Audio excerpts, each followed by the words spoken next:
This video is going to be a film study look specifically at how the Seattle Seahawks finished off their stunning comeback win over the Los Angeles Rams, 38-37 in overtime at home in Week 16 on Thursday Night Football. Seattle's offense been struggling recently, particularly in the first half. Kind of no different for much of the first 30 minutes on Thursday night. Got things figured out in the second half on the defensive side of the ball. That is, really shut down the Rams offense from mid-third quarter on, if memory serves, and then were able to force overtime, and Mike McDonald made a huge decision. I think it was the correct one to go for two here. It sounds like a tie essentially meant nothing. We're going to go through pretty much every play on that final possession and show you how Sam Darnold and Klint Kubiak got this done. First play of the possession was a 4-yard run, I believe, by Kenneth Walker. Second one here is really almost a one-man a route concept. So it's 22 personnel. The only wide receiver on the field is JSN. 22 means, two running backs in the backfield, set up in the eye in this case, and then two tight ends to the top side of our screen, the left-hand side of Sam Darnold. It's a cover 2 look by the Rams post-snap. And I think that Klint Kubiak was just trying to break those balanced coverages. And what I mean is cover 2, cover 3, whatever the zone is, kind of is defending both sides of the field equally. There's different variations, don't get me wrong. There is also some, quick pressure here by, you guessed it, Kobe Turner. Guy played a whale of a football game no matter which guard he was matched up against. But when I say it's a one-man route, this is pretty much what I'm talking about. JSN bringing his route to the inside, almost some would call it like a post corner, except he's bending it to the sideline to get away from this safety. The far side or field side safety is also eyeing JSN because he's got no work whatsoever from the two tight ends to the top side. It's a brilliant catch. You get 3 different players in this game-winning drive who are able to control the football quickly and then get their feet down in bounds as well. No question at all about the catch here, even though live speed, the camera panned so quickly or so late, I guess I should say, that we didn't necessarily get a great angle view of it. And I'll be honest with you, there was a moment where I thought, okay, was that one actually, completed, and are we getting ready to have to face a 3rd and 6? End zone angle from the same play, like I said, it's 22 personnel, so your 2 tight ends are here. I believe Klint Kubiak was trying to keep the Rams' base defense on the field. I think he was trying to get one of these outside linebackers to have to drop out, basically in a typical or traditional 4-man rush. One of the edge defenders, outside linebackers, is going to drop out. Seattle had some trouble with pass pro, obviously, particularly as it relates to 91. I mean, he gave everybody some work last night. I'll try to do a video on him if I can. Last season, I got into the habit of doing videos on players for other teams who performed well, just to A, show respect to him, and B, be intellectually honest, and he certainly played fantastic. So here is the field side safety eyeing up JSN. JSN's off screen to our left. He's pretty much, you kind of got his feet there, just off frame for you guys as he's getting ready to make his cut. There's no work by the 2 tight ends who are pass pro and Young here, and that dynamic plays out that I described. Basically, Young is dropping out. He's not rushing the passer, and so it becomes basically an organic 4-man rush from a base 3-4 platform. Charbonnet is into the flats. You'll pick up JSN a little bit late. Charbonnet is occupying the cover 2 corner, which I think is Durant, and JSN's route essentially high-load that corner. So Charbonnet is the low concept or underneath of that corner in front of him, and then JSN is the deeper route on it. It's a great throw on the run by Sam Darnold. You see this type of concept, this route, 2 times in this possession, number 1. Number 2, because of the pass pro by Abe Lucas here on the right-hand side, Darnold is able to flow out to the right once Turner gets pressure and access the route to JSN, fortunately, because like I said, if it wasn't available to him here, it's not really anything else available, and you would have been in a 3rd and long situation.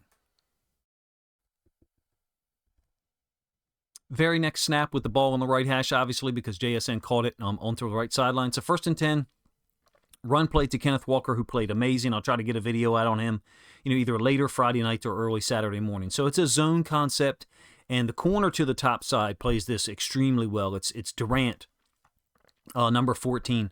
So I think that Kubiak is trying to keep their base defense on the field, like I said. Only difference is that in this case, the Rams have walked up one of their safeties. It's Cam Curl. And so he's going to be dealing with Cooper Kupp. It's probably a personnel match here from the standpoint of how or why the Rams and Shula decided to roll up the strong safety. Basically, JSN's not on the field, neither is Rashid Shaheed.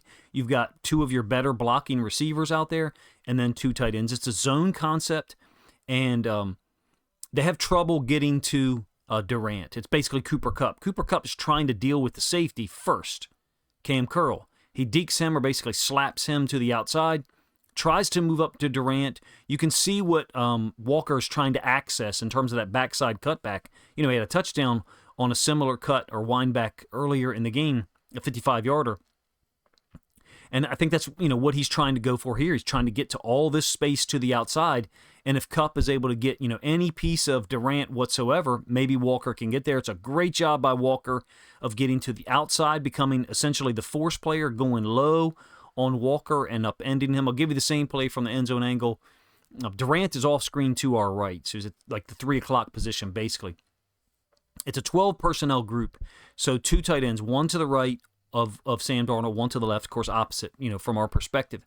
This has been a great play action formation all year for Clint Kubiak and Sam Darnold. You guys that have watched my channel, throughout the season know that I've actually done separate videos on it. If you'd like to watch it, I'll try to link it up in the description. Basically, I call it ACE under center. ACE meaning there's one running back in the backfield, one tight end and one receiver to the right, one tight end and one receiver to the left. So zone concept to their right, our left on the screen. And again, Kupp has to deal with Cam Curl, who you can kind of pick up right there on the right side of our screen. I liked getting him the ball in this moment, to be honest with you. I understand that the pass game was obviously more effective on this drive. You do get a really critical, important 3rd and 3 conversion on a run concept to Zach Charbonnet, and I'll show you why I think Clint Kubiak called it in that direction, or at least Sam Darnold maybe checked to it. But Kenneth Walker busted, multiple big plays last night. So he was spectacular, right? Getting him touches with the opportunity to maybe pop one in an instant. I think that's what he's going for there. And unfortunately, Durant made a great play, sets up a 2nd and 8. All right, you really get a conceptually very similar route that beats this cover 2 by the Rams this time. Once again, it's Durant down into the boundary, the bottom side of our screen. So this is 2nd 8 of the ensuing snap, and they're going to motion JSN into the backfield. I call this jokers, meaning there's one running back to the left of the quarterback in the shotgun, and then one running back to the right. Of course, one of them is JSN, who's an actual wide receiver. So it's 12 personnel, and again, they've kept the Rams' base defense on the field. In my opinion, at this point in time, as we're talking about, I think 67, 66 minutes into the game, somewhere in that range after the Rams scored their touchdown to Puka Nacua to make it 37-30, I think Kubiak's got a really good handle on what coverages the Rams are going to play against what personnel groups. So first, JSN's going to kind of check this thing up at about the 5-yard, maybe 6-yard depth on the right hash, with the ball on the left hash, and then the tight end, Barner, is going to run up the seam, and I think both of those are just to occupy people and really split this coverage in half. So inside linebacker and corner stay on top of the route by JSN. They don't necessarily converge on it, and you've got the same dynamic that we showed with the JSN route for 17 yards a couple of snaps ago, I think 3 snaps ago, is that it's over top of the corner and outside of the half-field safety, who was briefly occupied by Barner's route. And so what I mean is, here you could get something like this, which would mean this safety would have to help handle that vertical route unless the opposite safety has made a push call, meaning he'll try to run and take over this vertical by the tight end. He didn't run. I'm just giving you an example of why this front side safety, or the safety to the downside of our screen, doesn't react any quicker, even though Cooper Kupp at this point, clearly isn't a huge vertical threat. Again, you've got another example of a Seahawks receiver. The second one so far on this drive, you'll get another one. It'll be A.J. Barner making a great catch along the sideline, securing the football, number one, and making sure to get both feet in bounds. In this case, he drags the right foot, controls the football, all the way through the catch, which you got to do at this point in time in 2025. Huge play for 21 yards.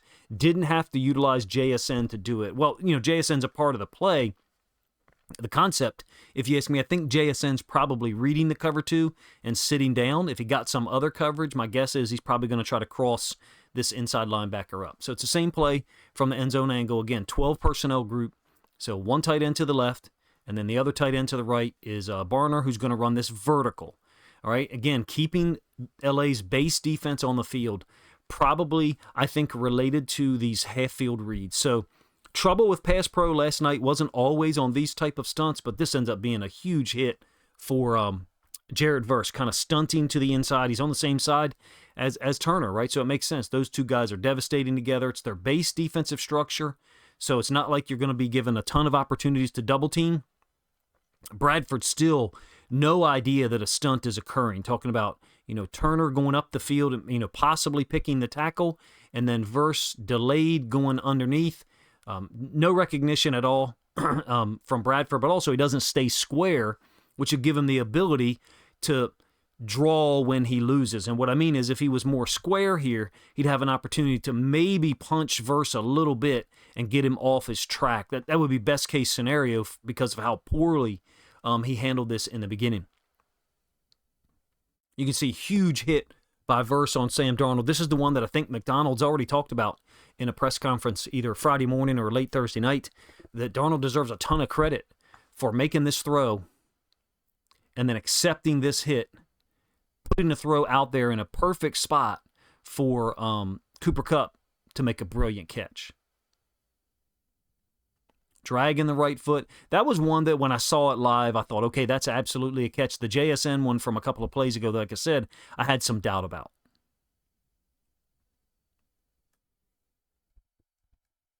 When I say had some doubt, I obviously mean I had some doubt seeing it live. Once I saw the replay, recognized that JSN did it perfectly, like he does pretty much every situation, including the touchdown here in a couple of moments. So more manipulation, if you ask me, by Kubiak. Now he switched to 11 personnel. Barner has stayed on the field, and he'll be the target here. It's only 5 yards. This is after, I think, a short pass to Charbonnet of only 2 yards over the middle.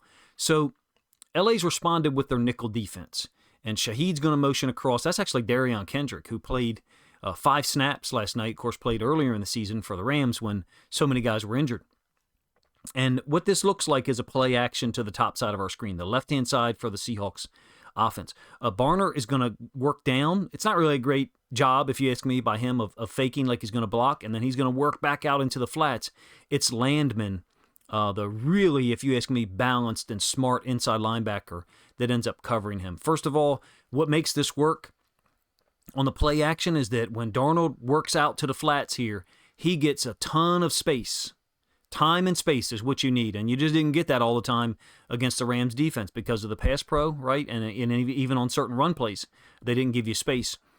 The reason why you get it here is because Kupp is doing a nice job of briefly pinning down Young. He's not going to hold that guy off for long, right?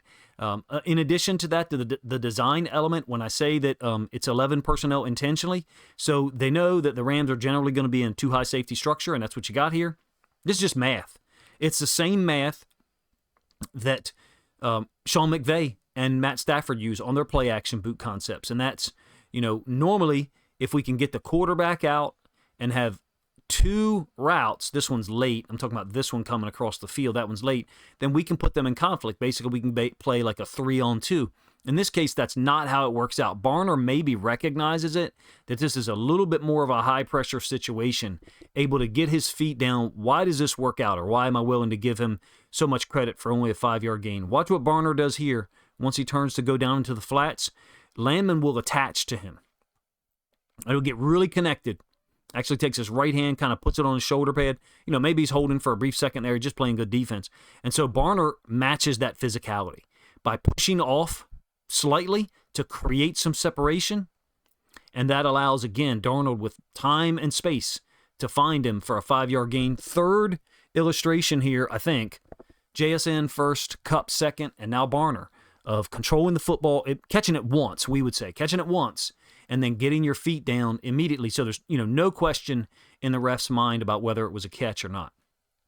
Same play from the end zone angle. When I say it's manipulation, what I mean is they utilized 11 personnel to get the nickel on the field and then motion Shaheed across. So what they left here to the boundary was one receiver, Kupp, who's going to block down on Young, and then the tight end who's the target on the play. Maybe someone backside here is supposed to get there a little bit sooner, and for whatever reason, they couldn't. I think Landman does a really nice job here of slow playness. So it looks like run action to this side, right, with Charbonnet. And Landman does a really nice job of staying outside leverage of the tight end. Some guys would overreact and start to move in this direction, and of course that would open things up for Barner into the boundary side flats. That's the idea, right? That's what Clint Kubiak and Sam Darnold were going for. So really nice job from a design standpoint. They're being conservative, essentially, if you ask me. They're not going for anything deep. Maybe it's got something to do with the too high safety structure. Maybe it's got something to do with the time factor, the pass rush that the Rams were able to utilize. You can see the separation that's been created by Barner here, gets him away from Landman. Nice, easy, safe play, like I said, gets both feet in bounds and sets up a 3rd and 3. Might be my favorite play in this whole drive other than the 2-point conversion to win the game, and it's because, again, I think you've got some manipulation, some understanding by Kubiak and Darnold about what look they're going to get. So what I'm talking about is they go 11 personnel, and you notice there's only one receiver. It's JSN down to the boundaries. That pretty much ensures that you're going to get this safety to the boundary staying in a higher alignment. He's not rolled down. It's not like a Calvin Johnson situation where they're going to put, 2 guys on the line and double team him. You might see that eventually for JSN, but not here. The Rams haven't shown it. It's a 3rd and 3, and in my opinion, they knew what they were going to get, meaning a 1 technique, an A-gap defender, a 5 technique, a C-gap defender, and 1 inside linebacker to the boundary with a too high safety structure. So corner in JSN's face, safety lined up high, and it's a really nice job, if you ask me, by the right guard and the center combo. They basically handle, I think it's Turner, but I could be wrong. It may not actually be Turner, the defensive tackle, who basically stays in his gap on this combo. So you're getting this combo here by the right guard and the center. That nose tackle or that defensive tackle stays in his gap, kind of tries to, some people call it split the double team. Not the way that I choose to describe it, but watch how this works out. So Charbonnet starts to press here downhill since this D-tackle is trying to stay in his gap. You will get the end zone angle to make a little bit more sense of this in a moment. So because Charbonnet starts to press here, the inside linebacker matches there. He almost maybe overreacts a little bit. I don't think that's necessarily his gap, but the reality is because it's 11 personnel, there's 8 gaps with Kupp attached to the formation, and the Rams only have 6, and then perhaps a 7th player. Again, it's the nickel, Darion Kendrick, available to try to deal with those 8 gaps. The end zone angle will maybe make a little bit more sense of it. Basically, since it's 11 personnel and you've got 2 receivers to the field, remember, JSN's to the boundary. JSN is, his feet are off screen, to our left-hand side, but the right-hand side for Seattle's offense. Off screen to our right, you've got Shaheed and then Kupp. So that ensures that the nickel is going to be here. Additionally, since the tight end is to the field, that also ensures that the 3 technique is going to be to that side. The reason why I'm talking about all that is because it's trickle down or trickle right to left, if you want to call it. Since the 3 technique is here, the 1 or shade or 2-eye, whatever you want to call it, he's an A-gap defender is here. 5 technique, basically, Clint Kubiak knew what he was going to get, and he knew what his players could execute. This is critical, man. You avoided a 4th down. And the right guard center combo, in addition to right tackle, Lucas, again, I think it's against Young. They do a really nice job, even though the nose tackle, Ford actually is who it is. My apology. I think I identified it as Turner. Ford splits it or stays in between it. Basically, he stays in his gap and pre-snap. If you were to draw up the gaps, and I'm not a huge fan of doing that because it's more complicated than that. But you've got issues with the gaps. Landman could possibly be assigned to defend that gap and or that one, depending on flow. You've got the nickel here. So they've got a problem from a gap standpoint. Not saying that you never do this. Certainly you do. This is the way Seattle exists on defense as well. But because of the ability to predict the look, and then these guys comboing it, handling the nose tackle, staying in his gap that way, and then the linebacker basically gap exchanging this in the, quote, backwards direction. Most gap exchanges don't occur this way. Charbonnet able to power through, of course, sets up the touchdown, not the go-ahead touchdown, but the one to get him within a point to JSN. I love this play as well. Again, it's 11 personnel, same guys on the field from the standpoint of position players. Kupp, Shaheed, JSN, Barner, and then Charbonnet. Fast motion out of 11 personnel. Kendrick goes across, and then he sets up to blitz. So basically, he releases Shaheed to Cam Curl. And what the Rams have done here is pretty much create like a 6-1 look. So they do have 2 inside linebackers on the field. Here's one of them. The other one is Landman. Landman has walked up to an OLB alignment, and that's why this actual OLB kind of stems down. You can see him work down to get inside of the gap between the right tackle and the right guard. So they've created a 6-1 look. Some people call it 6-1 lightning, whatever. Man, it's a great job by the offensive line handling the potential of 6 pass rushers from an 11 personnel group. In fact, first of all, Barner stays in to handle Landman, the inside linebacker. So we're talking about right here. So we'll start from the right-hand side, and then Lucas has got Young pretty much locked up, but he also knows he's got help, potentially, from Charbonnet. It's a man coverage. That's why this inside linebacker is stepping up to kind of deal with Charbonnet. Quick job of getting through his reads, if you ask me, for Sam Darnold out of a play-action look. The Rams switched it up to the top side. I'm talking about Cam Curl and the corner, Colby Durant. JSN, for the second time on this drive, ensures that he gets his feet in bounds, controls the football, quickly controls it, tucks it, moving forward, tucking it, which I guess is important at this point in time, makes it 37-36 at this point before they decide to go for 2. I think we all knew pretty much what Mike Macdonald's decision was going to be when we heard that a tie, really didn't help the Seahawks much at all other than securing a playoff berth. Same play from the end zone angle. Forgive me if you think I'm, belaboring some of these points. I've been waiting all day to try to get a video out. Just finally found the opportunity to record something this afternoon. So, again, reminder, it's 11 personnel. That's the nickel going across the field. Kendrick, here's the 6-1 look. I'll move that off screen just for a moment. Landman is the other inside linebacker. Spites is the solo inside linebacker in this 6-1 look. So they've definitely made it look like they could, potentially blitz 6, and they're playing man with no one in the middle of the field. So you've got, if you ask me, man here. It looks like to me Forbes is matching up on Barner. The nickel is not a part of the coverage, probably because of the way the running back released. In any case, it's a play action from Darnold to Charbonnet. And he first looks to his right, where I think you had Cooper Kupp down here. Comes back quickly to JSN. His reads here in this critical situation, this one and the 2-point play, are super fast. Regardless of all the interceptions, the Rams tricked him at least once, maybe twice. He did a great job in this moment, in my opinion. This is Shaheed underneath against Cam Curl. Again, they switched it. So Curl originally, when Shaheed motioned across, Curl originally lined up like he was going to guard JSN, and they switched it because of the release. You can see clean win for JSN. Gets both feet in bounds. I think, a couple of frames forward here is when you see the other foot, officially get down. The right one makes it 37-36. Like I said, you knew the decision that McDonald was going to make after this, after that touchdown. You knew that he was. I felt like it was pretty obvious that he was going to go for 2. I get it that most of the discussion and even players and coaches have said that Saubert, isn't a part of this. Normally, it's tough for me to watch this play and agree, to be honest with you. So first of all, it's obvious that where Sam Darnold is looking first, right? It's the side where Cooper Kupp and JSN are. Those are his most reliable guys at this point in big game situations, as well as Shaheed. But Shaheed's not on the field here. It's a 12 personnel group. I think that's intentional. So Barner's route is the third part here that I think Darnold gets back to. In my opinion, Barner's route and the running back's route sure makes it look like, to me, it's designed to get him open. And so what I mean is Barner's working down, and he'll kind of post up between the A and the H, I believe. In addition, Charbonnet releases out into the flats.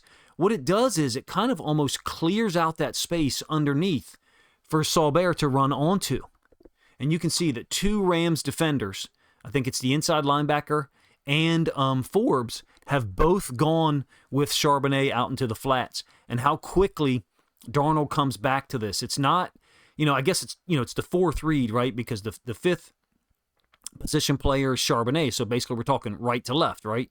1, 2, 3, and then 4. I understand that. And those guys are obviously correct when they say that the ball doesn't normally get back to him. But the design element of this sure makes it look like they thought this would be open. Of course, a huge win. Let me give you the end zone angle so you can kind of see what I'm talking about a little bit better. Ball on the left hash. The only guys into the boundary is the tight end and the running back. This is a design feature, if you ask me. So they're forcing boundary side corner, boundary side inside linebacker to be responsible for those guys. Most coverages, Seahawks included, are going to be man into the boundary on the running back and the tight end. Think, Josh Jobe, and then especially when you go dime defense, Nick Emanwari. Really nice job by the left guard in this instance of dealing with Turner. I thought Turner gave him problems at times during the game, but here he gets up under him with the left hand and then outside of him with the right hand. I think that's his possible help side with the center. No pressure, so Darnold was able to go through, 1-2, that's Cup and JSN all screen to our right. 3, Barner. And then Barner's route almost to me looks like it's designed to clear out any defender who might be guarding Saubert a little bit late. Quick, easy decision. Well, I say easy. The ball actually comes really close to hitting, I think, this Seahawks offensive lineman's helmet, or maybe it squeezes, but I don't think it squeezes between those two guys. I think that's the ball right there, and it goes outside the right ear hole of the helmet there. Whether it's Forbes or the inside linebacker, my suspicion is they're probably supposed to read it. And so when the running back releases out into the flats, normally we would just read it with the corner and the inside linebacker. We'd let the corner take that guy to the flats, and then the inside linebacker match up on the tight end, or vice versa. In this case, they both went with Charbonnet out in the flats and left Saubert, Saubert, however you say his name, my apologies for that, wide open over the middle. It certainly looks like a design feature. Just maybe it's a comprehensive play by Clint Kubiak. They've definitely struggled on offense in the first half the last 2 weeks, prior to this game against the Rams. And this game, I guess you could include this game against the Rams as well. But in the second half and overtime, extremely sharp. Outside of the turnovers, outside of the interceptions. Have to give Sam Darnold credit, even though he's an imperfect player at this point. That's quite obvious, but so many quarterbacks in the NFL are. With the advancement of defenses being more complex to figure out post-snap. Think about the defensive tackle interception by Turner, down there inside the 5. If you're able to get a touchdown there, totally different game at the end. Number one. Number two, very similar to stuff that McDonald and Aiden Durde do on defense. I typically refer to those as a glitch blitz, or sometimes, just a regular zone blitz. It was a great moment, man. I stayed up and watched the whole thing, tweeted about it repeatedly, not able to get a reaction video done whatsoever. 2 of my children have been sick for like 2 or 3 nights. So, just a tremendous game, fun to watch. And I was trying to get this video done earlier in the day for you guys. If you enjoyed it, please let me know in the comment section, number 1. Number 2, let me know some aspects of this game-winning drive that perhaps I missed. I will certainly be covering the Seahawks defense the moment that I can sit down and find 2 or 3 hours to study the defensive side. I've got the plays cut up on the second half. Schematically, whether some things changed, sure, they definitely did a better job stopping or slowing down the run game. It looked a little similar to the first matchup against the Rams from a defensive standpoint. Those guys just started playing with a higher frequency, a higher level of intensity, and being more physical across the board. Fun game to watch and try to produce a video for you guys. Let me know in the comment section what you think of it, number 1. And then finally, if you think other Seahawks fans would enjoy my thoughts on this game-winning drive, Sam Darnold to JSN for the touchdown, and then Sam Darnold to the second or third string tight end Saubert for the game-winning 2-point conversion, then please consider grabbing a link to this video, sharing it out on social media to help this content get more reach.